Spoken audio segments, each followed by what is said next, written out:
بھائی صاحب کا پہلا سوال کہ خدا نے ایشور نے ہمیں کیوں بنایا.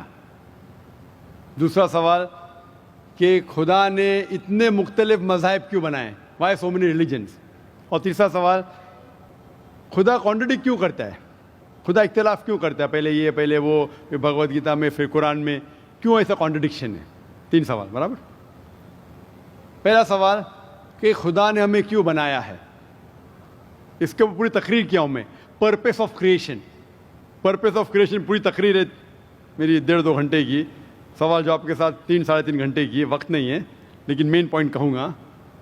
اللہ تعالیٰ فرماتے ہیں سورہ ملک میں, سورہ نمبر 67 ورس نمبر 2 میں, الذی خلق الموت والحیات, کہ اللہ سبحانہ و تعالیٰ نے موت اور زندگی بنائی تاکہ وہ یہ جان سکے آپ لوگ میں سے کون اچھا ہے, to test which of you is good in deeds. Allah سبحانہ و تعالیٰ کے کئی مخلوقات ہیں, سب سے بہترین مخلوق ہے انسان. باقی جتنے مخلوقات ہیں وہ مسلم ہیں, وہ آلریڈی اللہ سبحانہ و تعالیٰ کا کہنا مانتے ہیں. ابھی جو انسان ہیں ان کو اجازت دی گئی ہے, فری ول دی گئی ہے کہ وہ اللہ کی بات مانے یا نہ مانے. Almighty God has given us the free will. Free will دیا گیا ہے کہ آپ چاہو تو اللہ کی بات مانو, چاہو تو نہ مانو. یہ فری ول دینے کے بعد اللہ سبحانہ و تعالیٰ نازل کیا ہے کہ اس دنیا کا ٹیسٹ کیا ہے, the rules and regulations. اس دنیا میں انسان کو کس طریقے سے جینا, یہ لکھا گیا قرآن مجید میں. اگر آپ اللہ کے احکامات کے مطابق چلتے ہیں تو آپ سفلتا پائیں گے اور انشاءاللہ جنت میں جائیں گے. اگر احکامات کے مطابق نہیں چلیں گے تو آپ اس ایگزامینیشن میں فیل ہوں گے اور پھر جنت میں نہیں جائیں گے, دوزخ میں جائیں گے. تو this life is a test for the hair آفٹر. یہ زندگی آخرت کے لیے امتحان ہے. میں آپ سے پوچھوں گا کہ آپ کالج کیوں جاتے, تو آپ بولیں گے گریجویٹ بننے کے لیے. اب میڈیکل کالج کیوں جاتے, تو آپ بولیں گے ڈاکٹر بننے کے لیے.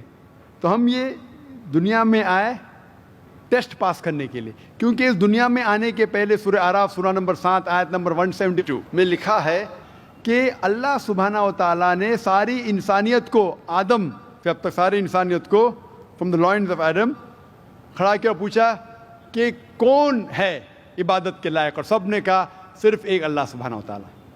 پھر اللہ تعالیٰ نے پوچھا کہ کون یہ ٹیسٹ کرنا چاہتا ہے, تو انسان ہم بیوقوف تھے جو یہ ٹیسٹ کرنے کے لیے آئے, کیونکہ باقی لوگ جو پتھر, پہاڑ, جانور, یہ سب مسلم ہیں, پر ان کے پاس چوائس نہیں ہے. اگر آپ کے پاس چوائس نہیں ہے, ایک فرشتے کے پاس چوائس نہیں, جو بھی اللہ کہتے وہ ان کی بات مانتے. لیکن ہم کو چوائس دینے کے بعد اگر ہم اللہ کی بات مانیں تو ہم فرشتے کے اوپر ہو جائیں گے, اگر نہیں مانیں گے تو فرشتے کے نیچے شیطان کے ساتھ ہوئیں گے. تو ہم نے بولے نہیں, ہم کو تو فرسٹ کلاس فرسٹ آنا ہے, تو آ گئے ہم وہاں پر, ہم اس دنیا میں. ٹھیک ہے, تو یہ ٹیسٹ ہے, اور انسان سب سے اچھی مخلوق ہے, best creation of almighty God. تو this life is a test for the hair after. اور اللہ تعالیٰ فرماتے سورہ داریات میں سورہ نمبر 51 آیت نمبر 56, وما خلقت الجن والانس الا لیعبدون, کہ ہم نے جن اور انسان کو نہیں بنایا صرف اللہ کی عبادت کرنے کے لیے, اور عبادت کے لیے اللہ کی بات ماننا ضروری ہے. So this life is a test for the hereafter. یہ جو زندگی ہے آخرت کے لیے ہمارے لیے امتحان ہے. آپ کا سوال نمبر 2 کہ اللہ نے مختلف مذاہب کیوں بنائے.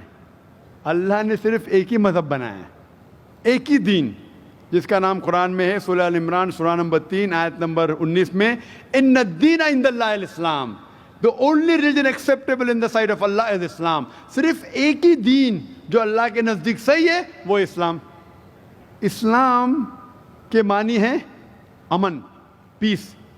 اسلام کے معنی ہے to submit your will to God, خود اپنے خواہش سے اللہ کے احکامات کے مطابق زندگی کو بسر کرنا. اسلام کا مطلب یہ نہیں کہ محمد سلطان ذاکر, اسلام مطلب اللہ کے احکامات پہ عمل کرنا اور امن حاصل کرنا. تو جتنے پیغمبر آئے صرف اسلام سکھائے. مذہب ایک ہی ہے لیکن مذہب کا پیغام بدلا گیا.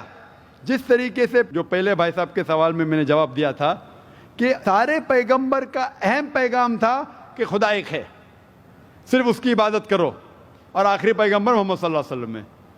باقی چیز میں لٹل بٹ ڈفرینس ہوگا, but the basic message was the same. Basic جو پیغام تھا, ایک خدا, صرف اس کی عبادت کرو, اس خدا کی کوئی پرتیما نہیں, بت پرستی غلط ہے, اور اس ایشور کے آخری پیغمبر محمد صلی اللہ علیہ وسلم. لیکن کیونکہ وقت جانے کی وجہ سے جو پیغام جو دیا گیا تھا وہ بدلتا گیا, جیسا میں نے کہا. تو جتنی مذہبی کتابیں جو قرآن کے پہلے آئے, کوئی بھی مذہبی کتاب محفوظ نہیں ہے. ہندو اسکالرز خود کہتے ہیں کہ the Vedas have been changed. Bible scholars خود کہتے ہیں بائبلز ہیو بین چینجڈ. جتنے مذہبی کتاب کے اسکالرز کہتے ہیں کہ ان کی مذہبی کتاب میں تبدیلی آ چکی ہے.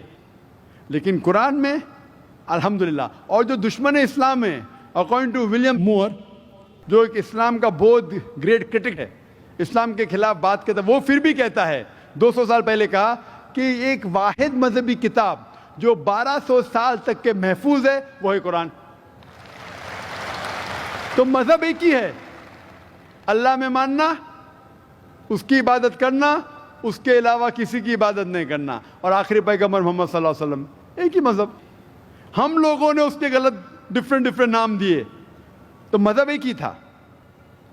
آپ کا آخری سوال, اتنے ڈفرینسز کیوں پیدا کیے؟ وہ اللہ نے نہیں کیے, انسان نے کیے. خدا کا سب میں سے یکساں تھا, ہم انسانوں نے اسے تبدیل کیا, جیسا میں نے کہا نا, کائی کے لیے, فائدے کے لیے. تو ابھی ہمیں یہ دیکھنا ہے کہ اصل مذہب کیا ہے. اور میں عام طور پہ کہتا ہوں, جو میں رائے دیتا ہوں, میں صرف ایک طرفہ رائے نہیں دیتا ہوں کہ صرف قرآن میں مانو. میں کیا کہتا ہوں, آپ کم از کم ایک بات پہ مانو کہ ایک کتاب 100% خدا کی ہے.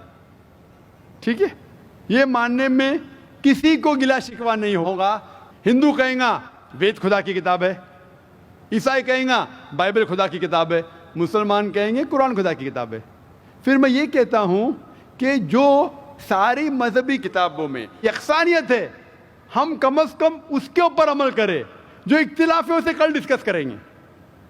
صحیح بات, جو یکسانیت ہے, پھر آپ کہہ سکتے یہ تو وید اور قرآن میں ہے, کرسچن کہیں گا یہ بائبل اور قرآن میں, مسلم کہیں گا قرآن اور بائبل میں, قرآن اور وید میں. تو یہ بات تو 100% خدا کی ہے. آپ اس بات کو تسلیم کرتے کیا نہیں؟ جو چیز کامن ہے بائبل, وید, قرآن میں, وہ 100% اللہ کا کلام ہونا چاہیے. باقی ہے کہنے بات پر ڈسکس کریں گے. تو ساری مذہبی کتابوں میں لکھا ہے کہ محمد صلی اللہ علیہ وسلم آخری پیغمبر, اختلاف کی بات نہیں ہے. ساری مذہبی کتابوں میں لکھا ہے کہ خدا ایشور ایک ہے, کوئی اختلاف کی بات نہیں. نہ اس کی کوئی پرتیما ہے, نہ کوئی بت ہے, اس کی عبادت کرنا چاہیے. باقی چیز چھوڑو, کم از کم اس پہ تو عمل کرو. اس طریقے سے میں نے تقریر کی, ہندو مذہب اور اسلام میں یکسانیت, عیسائی مذہب اور اسلام میں یکسانیت, اور ثابت کیا کہ بائبل میں لکھا ہے شراب حرام ہے, وید میں لکھا ہے شراب حرام ہے, قرآن میں لکھا ہے شراب حرام ہے, تو شراب مت پیو. ہندو مذہبی کتاب میں لکھا ہے کہ عورتوں کو حجاب کرنا چاہیے, بائبل میں لکھا عورتوں کو حجاب کرنا چاہیے, قرآن میں لکھا عورتوں کو حجاب کرنا چاہیے. کیوں نہیں حجاب کرتے عورت؟ اس طریقے سے آپ ہندو مذہب کتاب پڑھیں گے, لکھا ہے سور کا گوشت کھانا حرام ہے, وشنو شودرا چیپٹر نمبر 5 ورس نمبر 49 میں. بائبل میں لکھا ہے book of Leviticus chapter number 11 verse number 7 and 8, book of Deuteronomy chapter number 14 verse number 8, book of Isaiah chapter number 65 verse number 2 to 5 کہ سور کا گوشت کھانا حرام ہے. قرآن کا تو ذکر کر چکا ہے, 4 جگہ لکھا ہے ہم سور کا گوشت نہیں کھاتے, باقی لوگ کھاتے عیسائی. اس طریقے سے میں کہتا ہوں کم از کم یکسانیت پہ تو عمل کرو, اختلافی باتیں بعد میں کریں گے.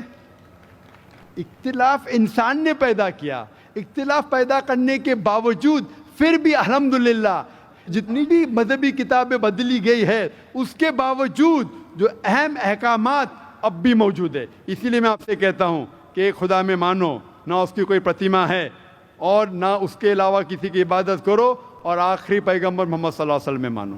Hope that answers the question. Thank you.